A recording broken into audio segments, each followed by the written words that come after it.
যে আমাদের ক্ষমার অন্যতম পরাকাষ্ঠা, সেই আমাদের শ্যামসুন্দরী।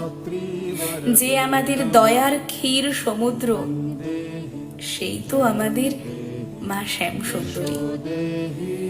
যাকে দর্শনে 51 সতীপীঠ দর্শনের ফল লাভ হয়, যার সামনে একবার দাঁড়ানো মাত্র মনের সকল কামনা পূর্ণ হয়, সেই তো আমাদের মা শ্যামসুন্দরী।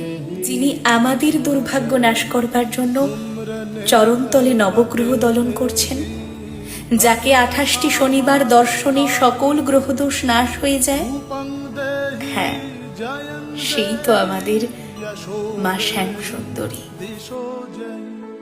रक्तबीज वधे देवी चण्डमुण्ड विनाशिनी रूपं देहि जयन्।